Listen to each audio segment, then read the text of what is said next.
Hey, welcome to Sports Talk 60. On today's show, I have an interview with Dennis Davidson from the DSBA, and we're going to talk about the Red Wings hockey alumni game in December with the Toronto Maple Leafs and the upcoming NHL season. And we have our special segment on Viewer Mail. And we have a greatest moments in sports history with Jennifer Hammond. And not to mention, we have the winner of our trivia questions. And Kevin and myself, we're going to recap the All-Star game from last week, and we're going to talk about the Tigers' second half run. All right. All today on Sports Talk 60. Where knowledge comes to play. It's fun to pick a show you like and watch it every single night until your family has to stage an intervention. It's fun to look and see what's new when you're hanging with your crew because it's fun to see what catches your attention. With over 60,000 choices on TV and online, no one delivers on demand like Xfinity. It's fun for you, it's fun for me, it's everything you want to see. It's endless fun to do Xfinity. Well, Kevin, another All-Star game, another American League loss, 8-0. We lose the World Series home field advantage. Right, and the home field advantage was a major advantage last year for the National League as they won every home game. Yeah, and it's, the 43rd win for the National League. One of the biggest blowouts, the biggest blowout I think was 12-0, happened in 1946 when they played at Fenway. Right, and only 5 hits for the American League. Very dismal, very disappointing. Yeah. Now, I think a lot of people are getting on Justin Verlander's performance, but it seems like out of all the All-Star appearances he's had, he's not pitched that well. No, and the last few years, the Tigers have not fared very well. No hits in the last 2 years from any of the Tigers. Yeah, a lot of people, I think, the way Justin is, he'll probably come out, get a no-hitter on his next 1 or 2 starts. Right, and when Justin came out, he was pitching 98, 99. He hit 101 miles an hour. Which the fans wanted. Right. They wanted to see the fastball. Right, and they got it, and then he threw the curveball, and he got crushed for a 3-run triple. Yeah. First one in All-Star history. Yeah, and I think he enjoyed himself after that. I don't think he really took it too personal that he gave up the 5 runs. I believe, like he said, he showed the fans what they wanted, which was, the fast pitches. Right, he's still a great ball player. Right. He's still one of the best pitchers in the American and National League. Right. So, other than that, we didn't like it. Does home field advantage mean that much or not? Well, if you look at last year, it sure does. Obviously, the American League could have used the home field advantage last year, and it really showed when the National League took it to us. Sometimes I don't believe in the home field advantage, though. You should be able to block out some of the fans. They're yelling and screaming. Those guys are professionals. They're traveling every game on the road when they're obviously away on the road. So they went on the road. Right, and home field advantage didn't mean too much a couple weeks ago for the Tigers when they were playing in Chicago and Cincinnati. There was a lot of people there from Detroit with Tiger fans and Tiger shirts on and really supporting the team. Well, it does make the All-Star game a little bit better to watch, that they are playing for something other than the old days where it was just, hey, we win, we lose, or we play to a tie. Well, I was very glad to see that there was no tie. Well, you can't right now with the home field advantage. Well, you're playing for something, really. Exactly. All right, when we come back, we're going to talk some Tigers.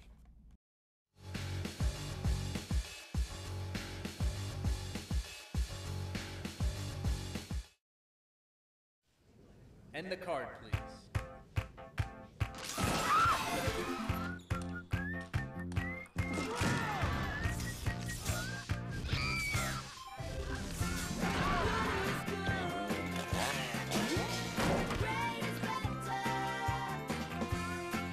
Now watch your favorite on-demand shows and movies right on your iPad with the Xfinity TV app.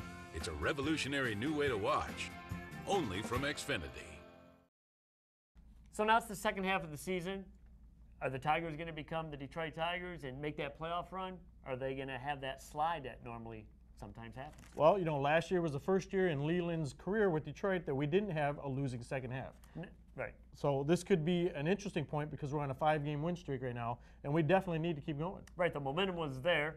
It seemed like the All-Star break came at a bad time. Right, the guys were hitting, pitching was coming together. We were getting the timely hits that we needed. Delman Young, 4 home runs in the last 4 games. It's definitely coming around for us. Now the big question is, they are expanding the playoffs, 1 more wild card in each of the American and National League. So that's going to make picking slim to pick up another player. And we all know that the Tigers are probably lacking that one position at second because we've had 0 luck so far at second base. Right, and reading in the paper, we're not even really pushing for a second baseman because there's not that many out there. They're looking for a hitter that can play one of the corners in the outfield. So what does Dombrowski do? Does he sit and watch TV? wait for somebody to come, or is he actively out there pursuing, you think? I'm sure Dombrowski has his plan. He always pulls something out. I think something's going to happen probably in the next 2-3 weeks. So the big question is who do we get rid of? Who do we have as prospects? Do we look at one of our fine young pitchers we have? Is maybe Andy Oliver the guy? Maybe he needs a change in like scenery to move somewhere else. We know they're not going to probably part with Jacob Turner right now. No, and I don't see us getting rid of Nick Castellanos either. You know, we have some definite talent down in the minors playing in AAA and AA. It's just whether we want to deplete what we have now just to get a major player for the major league team right now. And when you speak of Castellanos, he's actually going to be starting in outfield now. Right, they're doing a lot of work with him in the outfield, catching balls, shagging, throwing. Maybe this could be something good for him. Right now, they know they have Prince at first, they have Miguel at third. Maybe there's no room at Castellanos. They need the bats in the lineup. So maybe the way the Tigers outfield is going right now, maybe that's the option for him. Right, and we're having issues right now with our hitting, with Ryan Rayburn hitting 180, Brennan Bosch hitting 230. These guys just aren't cutting it, and we can get somebody up there that's hitting 340, 350. This is what we need. And right now we have the little resurgence of Quentin Berry out there in the outfield with Austin Jackson, with no timetable when Andy Dirks is coming back.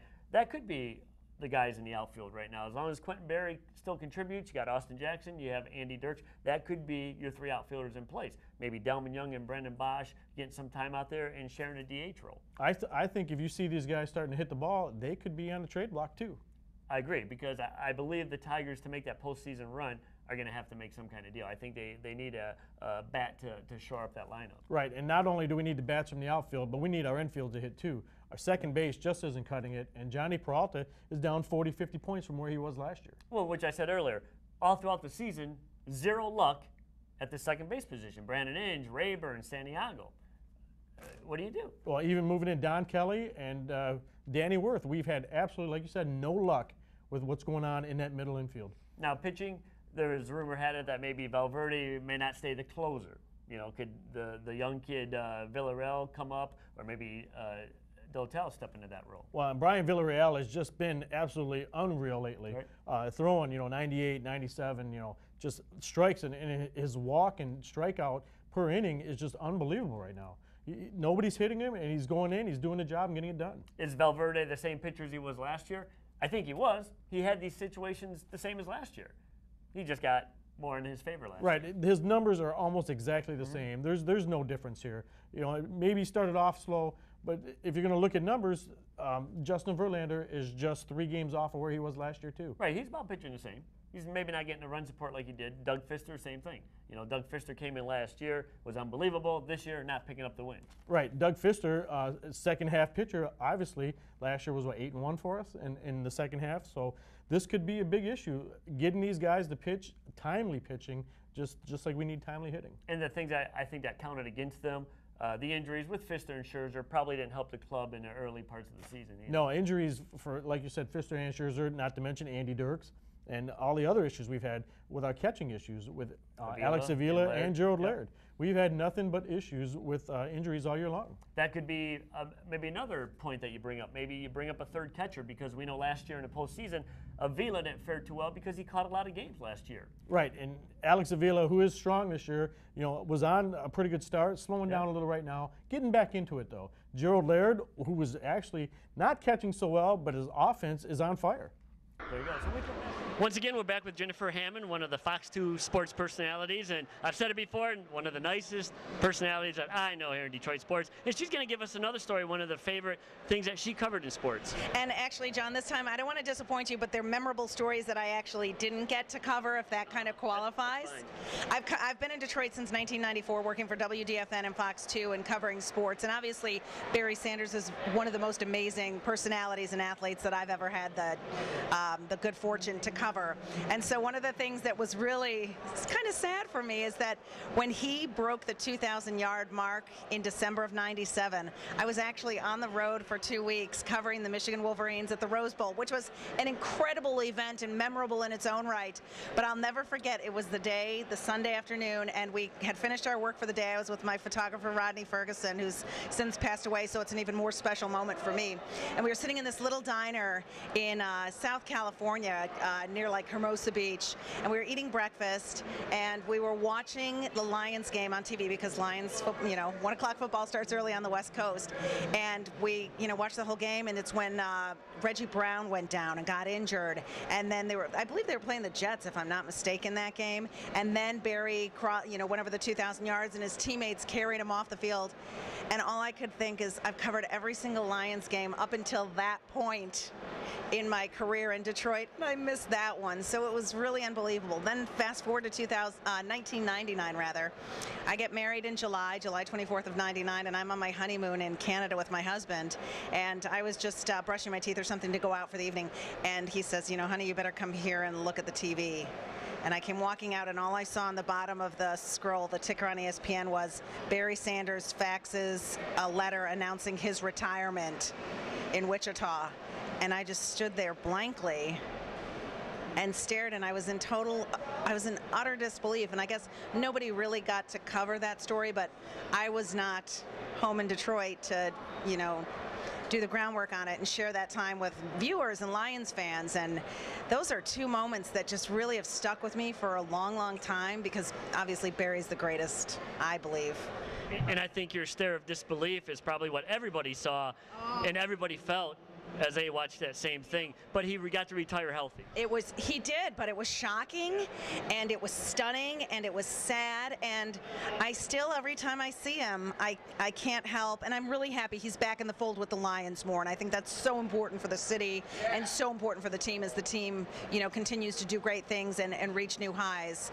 But I really feel like he's just one of those guys that is just such an anomaly, because of how it all went down, and I just, God, I wish I could watch one more game, just knowing it was the last, and I'm sure a lot of people share that feeling. I think we all probably share that same feeling. So folks, Jennifer Hammond, if you ever see her down here in the concourse, say hi, because she'll say hi back to you, because as we say on Sports Talk 60, she's one of the nicest sports personalities that we know. Those are my two best non-stories, so. It's still a good sports story, folks. Jennifer Hammond, Fox 2 News.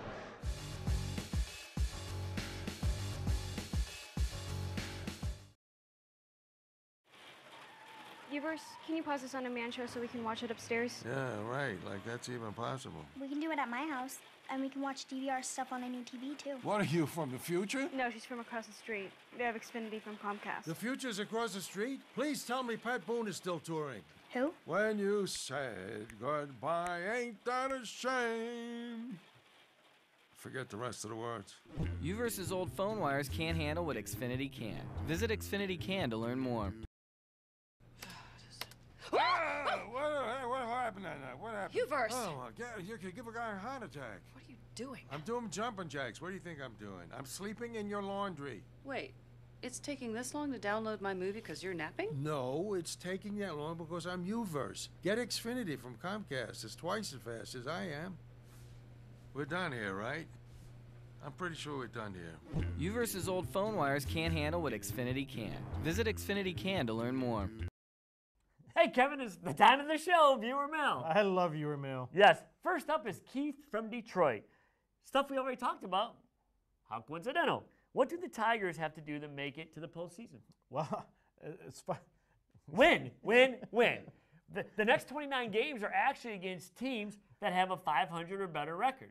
I don't know how many times we got to say it. You got to hit, you got to pitch, you got to field. Yes, but like it's interesting that these next 29 games, we're starting out with teams that are over 500, so that's important. Well, yeah, and the division teams too, so that is a big thing, that these are the teams that we need to beat so we can just keep moving right up so we can get to the postseason. You got to go on this 29 games trip and probably win about 16 or 17 of those to make that somewhat respectable for what you need. And we're starting off with Baltimore, and these are games and teams that we can win. Right, even though they have a better record. So Keith from Detroit, thank you for that email. Next is Justin from Shelby Township. Wants to know, how will the Tigers do in the second half? Well, once again, they got to field, they got to hit, and they got to pitch, but they have to win. I think a lot of people get scared because the Tigers always after the second half. Do people not watch this show? Oh, they do. But do they but not these watch the questions came in Tigers? before we talk. So we know in the past the Tigers usually after the All-Star break struggle a little bit. Well, since the and 06 and they season, lose yes, that they have. momentum, and boom, they go down. Right. Last year was the first year since the 06 season we've had a winning second half. And we definitely need that winning second half this We year. do. Without the winning second half, we are a nobody team. We are back to the 08 season where we have all these big names and we have a losing season. And we'll be the first to predict it here on Sports Talk 60. The Tigers will finish the season. Yes.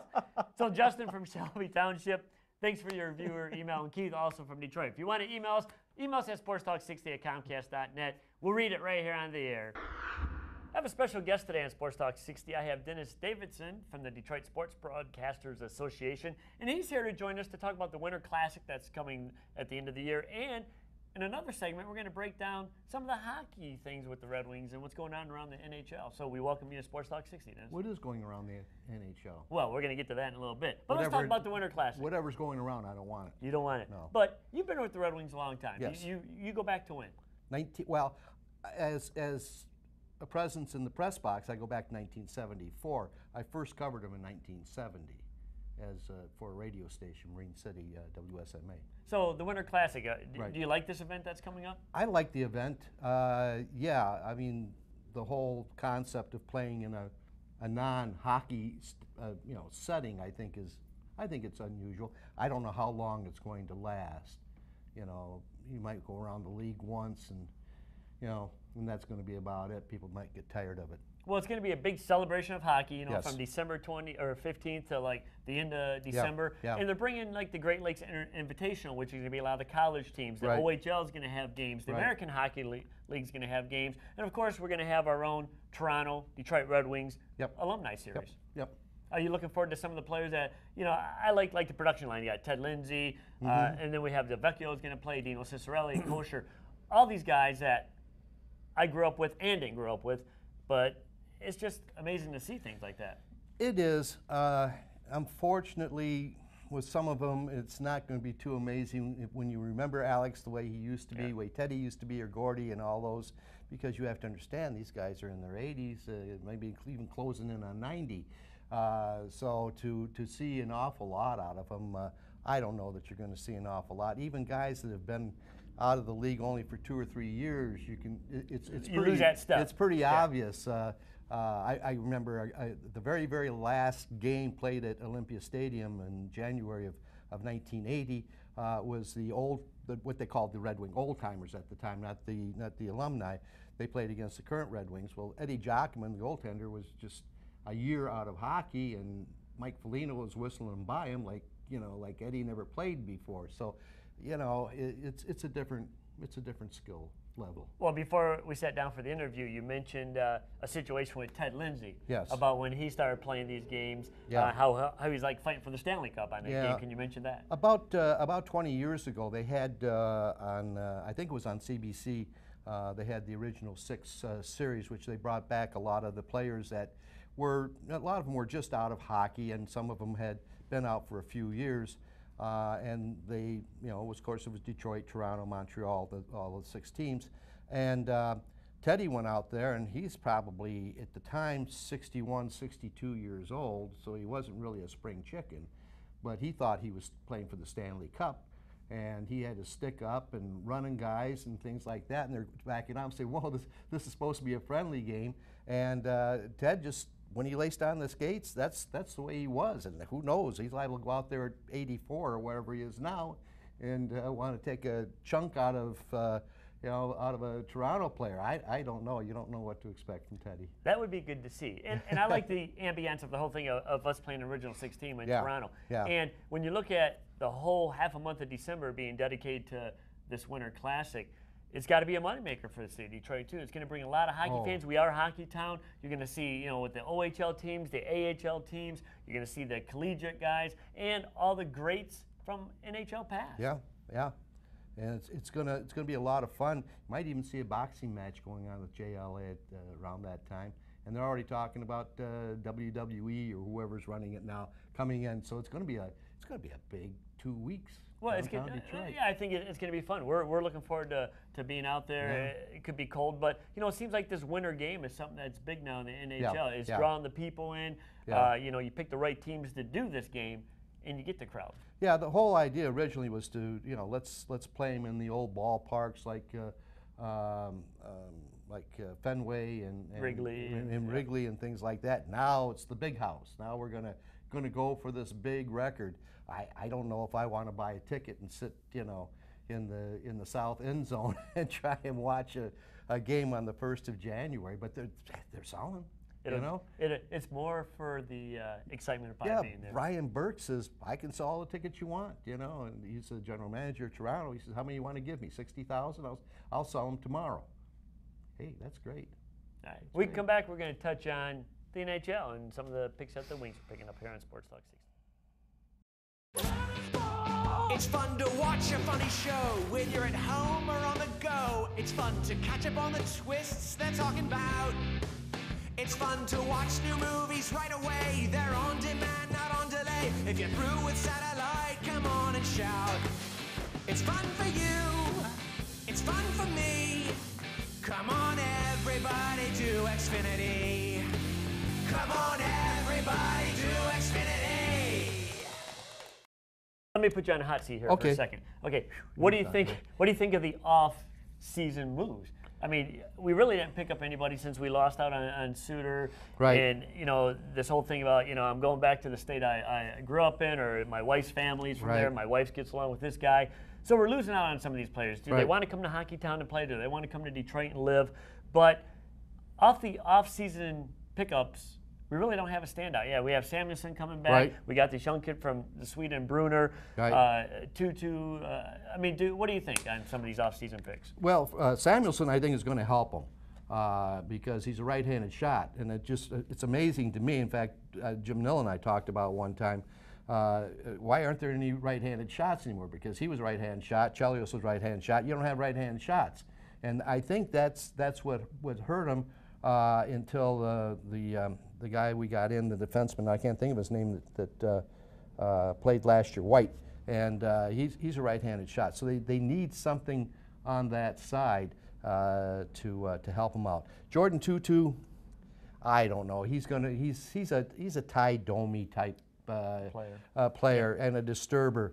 And nowadays, the National Hockey League has changed. They've got so many skilled players, and the Bob Proberts and the Joey Koshers and Ty Domis. I mean, do they really fit nowadays? That's not Detroit style of hockey. No, it's not. That's not the European style of hockey either. Right. They're not fighters. That's not Babcock's way of hockey either. Right. And it's not.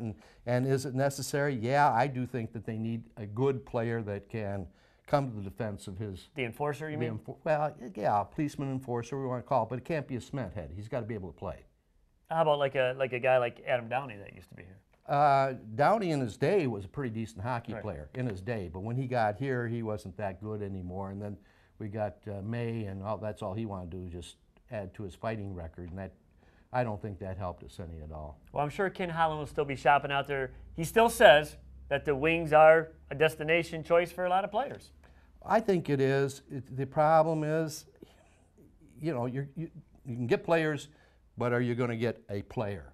And that's the whole thing right now. I doubt very much if we'll get Nash. Okay, what about goalkeeping? Where do you see the Wings going on this whole goalkeeping thing? Obviously we have Jimmy Howard.